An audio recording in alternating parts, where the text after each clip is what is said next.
Hello everyone, welcome to BSP pharmacy. I am Nikita Gupta और आज हम बी फार्मा सेकेंड सेमेस्टर के सब्जेक्ट बायोकेमिस्ट्री के टॉपिक बायो एनर्जेटिक्स पे एक स्मॉल सा क्विज लेंगे सो दैट आप बायो एनर्जेटिक्स के कंसेप्ट्स को क्लियरली समझ सकें। अगर आपने अभी तक हमारे चैनल को सब्सक्राइब नहीं किया है तो please subscribe our channel and hit the bell icon to get updated with these informative videos. So let's start our video. First question from bioenergetics is the law of thermodynamics, which states that energy can neither be created or nor be destroyed is means कि हम आपने thermodynamics के laws पढ़े होंगे जिसके अंदर वो कौन सा लॉ है जो ये बताता है कि एनर्जी जो होती है उसे ना तो क्रिएट किया जा सकता है और ना ही डिस्ट्रॉय किया जा सकता है, सिर्फ एक फॉर्म से दूसरे फॉर्म में ट्रांसफ़र किया जा सकता है। तो आपके ऑप्शंस हैं option number A the second law of thermodynamics, option number B third law of thermodynamics, option number C first law of thermodynamics and option number D zero order kinetics. तो zero order kinetics तो basically thermodynamics का law है ही नहीं, तो D option तो हमारा absolutely wrong हो जाता है। देन हमारे पास आता है first law, second law and third law of thermodynamics. तो इनमें से कौन सा लॉ है जो कि ये बताता है कि एनर्जी को ना तो क्रिएट कर सकते हैं और ना ही डिस्ट्रॉय कर सकते हैं? तो करेक्ट ऑप्शन है option number C first law of thermodynamics. तो थर्मोडाइनमिक्स का फर्स्ट लॉ ये कहता है कि एनर्जी को ना तो क्रिएट किया जा सकता है और ना ही डिस्ट्रॉय किया जा सकता है, सिर्फ एक फॉर्म से दूसरे फॉर्म में ट्रांसफ़र किया जा सकता है, जो कि बेसिकली ये बताता है कि एनर्जी जो होती है किसी भी सिस्टम के अंदर कांस्टेंट होती है और सिस्टम से सराउंडिंग और सराउंडिंग से सिस्टम में ट्रांसफ़र होती रहती है और सिस्टम से किसी एक सिस्टम से दूसरे सिस्टम में ट्रांसफ़र होगी, पर ओवरऑल सिस्टम और सराउंडिंग को मिला करके जो पूरा ब्रह्मांड है उसके अंदर एनर्जी कांस्टेंट है। देन सेकंड क्वेश्चन है कि Gibbs free energy is a portion of total energy which is available for useful work. कि ग्रिप्स फ्री एनर्जी जो होती है वो टोटल एनर्जी का वो पोर्शन होती है जिसे कि किसी भी वर्क के लिए किसी भी काम के लिए यूज़ किया जाता है। तो आपको बताना है कि ये जो स्टेटमेंट है ये ट्रूथ है या फॉल्स है। तो करेक्ट ऑप्शन है option number a truth. Means कि ग्रिप्स फ्री एनर्जी जो है एक्चुअल में वो एनर्जी होती है जो कि किसी भी वर्क के लिए अवेलेबल होती है, यूज़ की जाती है। तो ये जो ग्रिप्स फ्री एनर्जी होती है बेसिकली इसे केमिकल पोटेंशियल बोला जाता है और इसे डेल्टा जी से रिप्रेजेंट किया जाता है। और ये एनर्जी किसी भी वर्क को करने के लिए, किसी भी काम को करने के लिए यूज़ की जाने वाली, अवेलेबल होने वाली फ्री एनर्जी होती है। Then next question is which of the following equation shows the relationship between the free energy change that is delta G and the change in entropy that is delta S under constant temperature and pressure. तो आपको ये बताना है कि कौन सा relationship इनमें से सही है जो कि del G del S temperature और प्रेशर के बीच में रिलेशनशिप को बनाता है। तो आपके ऑप्शंस हैं option number A del G is equals to T multiply with del H minus del S, option number B del G is equals to T that is temperature multiply with del H divided by delta s, option number C is delta h is equals to delta h divided by T that is temperature multiply with delta s, and last option D is delta G equals to delta h minus T delta s। तो आपको यहाँ पे free change energy या free Gibbs energy del G del S यानी कि change in entropy, constant temperature T और pressure के बीच में एक रिलेशनशिप बताना है। तो करेक्ट ऑप्शन है option number D that is delta G equals to delta H minus T delta S. तो ये जो रिलेशनशिप है वो फ्री एनर्जी चेंज और चेंज इन एंट्रोपी के बीच में है, जो कि किसी रिएक्टिंग सिस्टम के अंदर हो रहा है, और इस रिएक्टिंग सिस्टम के अंदर टेम्परेचर T कांस्टेंट है और प्रेशर P भी कांस्टेंट है। तो अगर किसी सिस्टम के अंदर टेम्परेचर और प्रेशर कांस्टेंट हो और चेंज हो रहा हो फ्री एनर्जी और एंट्रोपी के बीच में, तो वहाँ पे रिलेशनशिप होगा del G is equals to del T minus T del S, जहाँ पे H is equals to change in enthalpy and T is equals to temperature.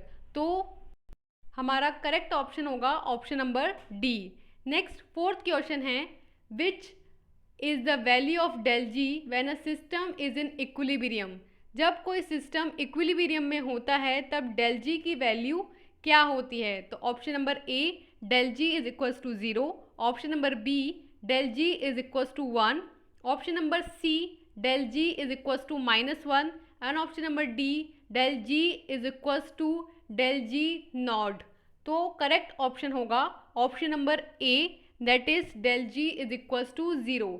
Means कि जब इक्विलिब्रियम की कंडीशंस होती हैं तो फॉरवर्ड और रिवर्स दोनों रिएक्शंस जो होती हैं वो इक्वल रेट से हो रही होती हैं। तो इसकी वजह से जो चेंज इन फ्री एनर्जी होता है वो 0 होता है।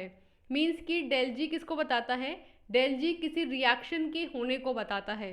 अगर डेल जी की वैल्यू नेगेटिव है यानी कि रिएक्शन साइमल्टेनियसली हो रही है और स्पॉन्टेनियसली हो रही है, और अगर डेल जी की वैल्यू पॉजिटिव है दैट मीन्स रिएक्शन को करवाने के लिए आपको किसी कैटलिस्ट को देना पड़ेगा या वो रिएक्शन रिवर्स डायरेक्शन में होगी।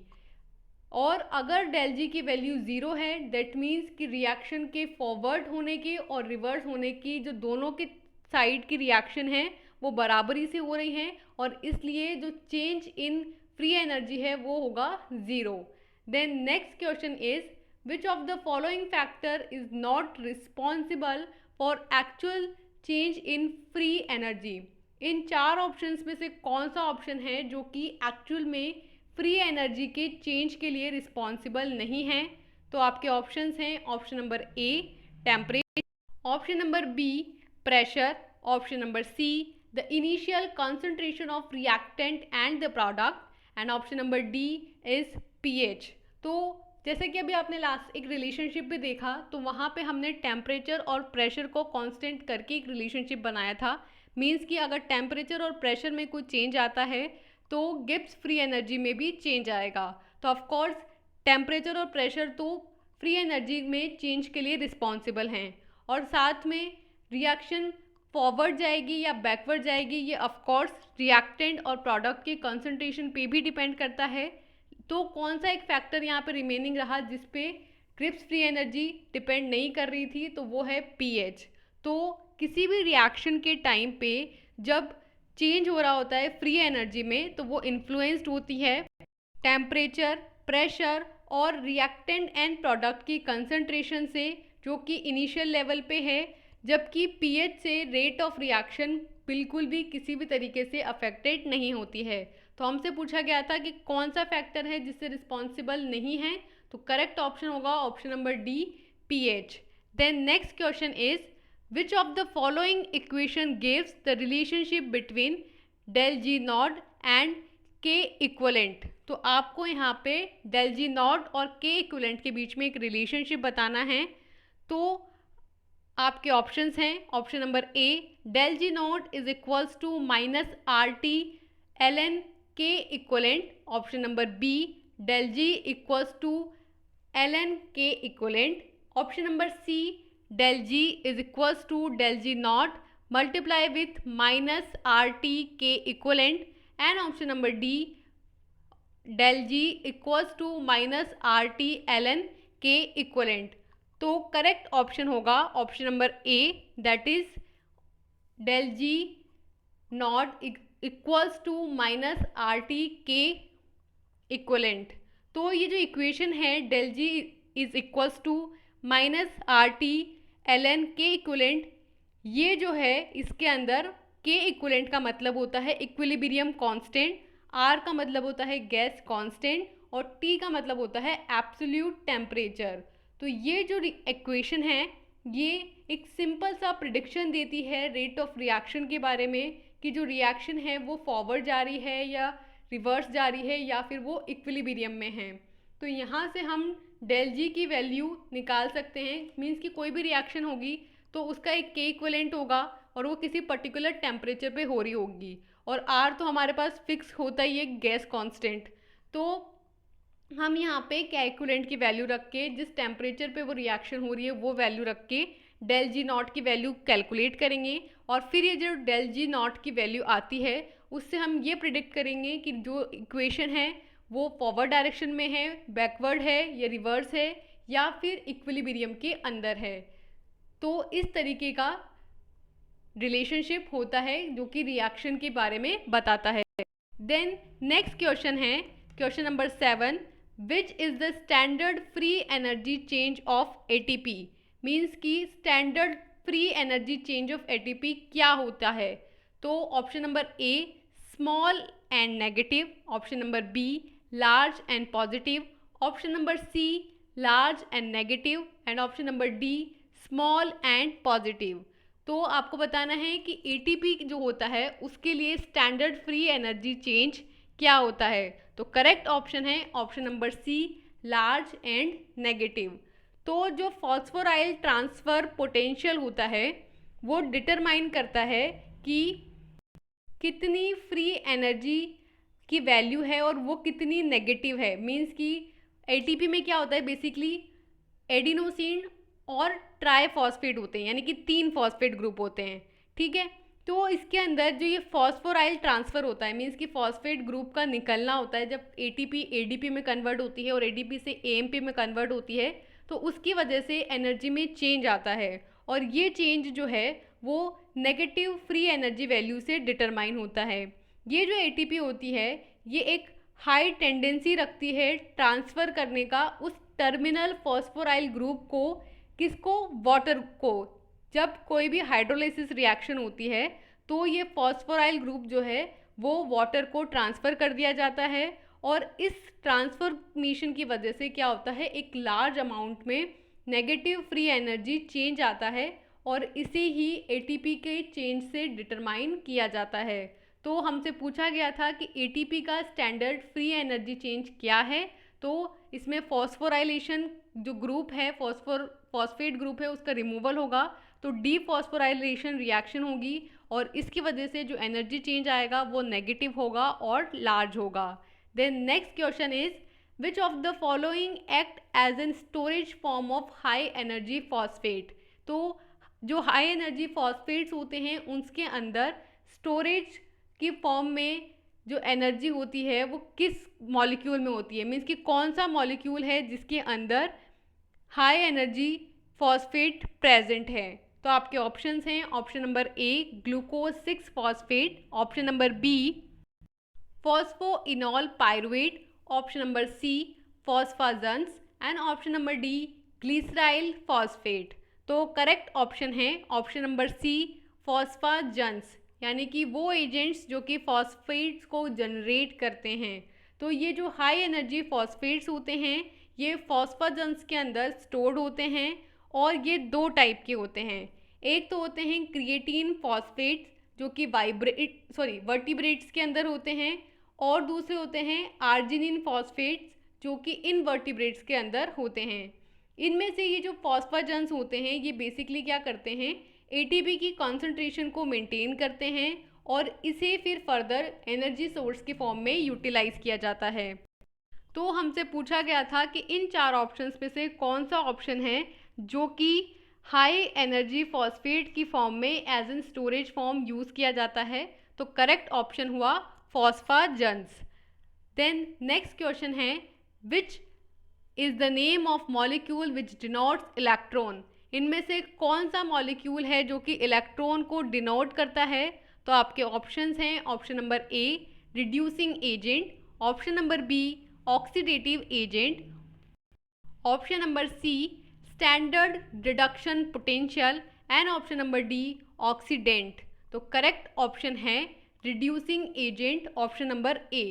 तो क्या होता है, जो रिड्यूसिंग एजेंट होता है वो बेसिकली एक इलेक्ट्रॉन डोनेटिंग मॉलिक्यूल होता है और किसी भी ऑक्सीडेशन रिडक्शन रिएक्शन के अंदर इसे as an electron donating molecule consider करते हैं। मीन्स कि आपके पास एक रिएक्शन है जिसके अंदर ऑक्सीडेशन और रिडक्शन दोनों हो रहा है, तो वहाँ पे जो इलेक्ट्रॉन, जो मॉलिक्यूल इलेक्ट्रॉन को डोनेट करता है, इलेक्ट्रॉन को देता है, उसे बोलते हैं रिड्यूसिंग एजेंट। जबकि जो इलेक्ट्रॉन को एक्सेप्ट कर रहा होता है उसे बोलते हैं ऑक्सीडाइजिंग एजेंट या फिर ऑक्सीडेंट। तो हमसे पूछा गया था कि वो मॉलिक्यूल जो कि अपने इलेक्ट्रॉन को डोनेट करता है उसे क्या बोलते हैं।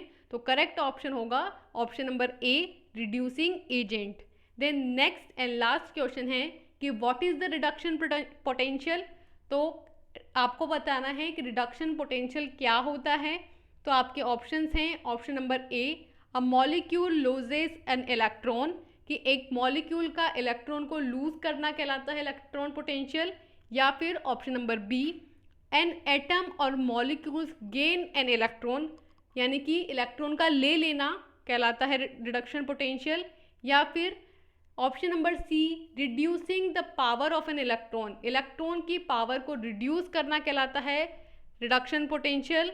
या फिर option number D, oxidation power of an electron, किसी भी इलेक्ट्रॉन की ऑक्सीडेशन पावर को उसका रिडक्शन पोटेंशियल कहा जाता है। तो करेक्ट ऑप्शन होगा option number B, an atom और मॉलिक्यूल्स गेन एन इलेक्ट्रॉन। जब कोई एटम या मॉलिक्यूल जो है किसी इलेक्ट्रॉन को गेन कर लेता है तो उसे उसका रिडक्शन पोटेंशियल बोला जाता है। तो बेसिकली रिडक्शन पोटेंशियल क्या है? रिडक्शन पोटेंशियल एक ग्रिडनेस है, एक वैल्यू है जो कि किसी भी मॉलिक्यूल के इलेक्ट्रॉन को गेन करने की कैपेसिटी को बताती है और इसे वोल्ट्स में कैलकुलेट किया जाता है। जो इलेक्ट्रॉन्स होते हैं वो बेसिकली नेगेटिव चार्ज होते हैं, तो वो पॉजिटिव रिडक्शन पोटेंशियल की तरफ रैपिडली मूव करते हैं और उनको रिड्यूस कर देते हैं।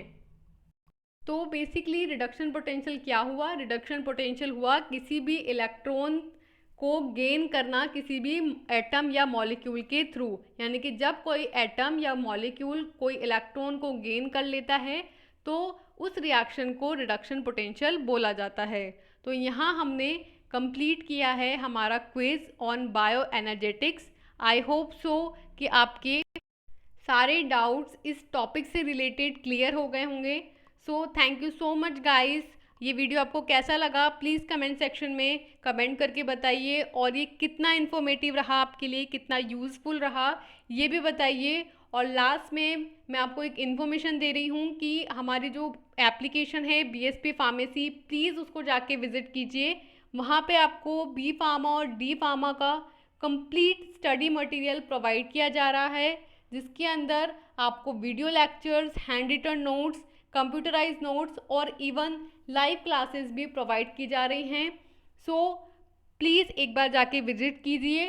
So thank you so much guys. मिलते हैं ऐसे ही इंफॉर्मेटिव वीडियोस के साथ।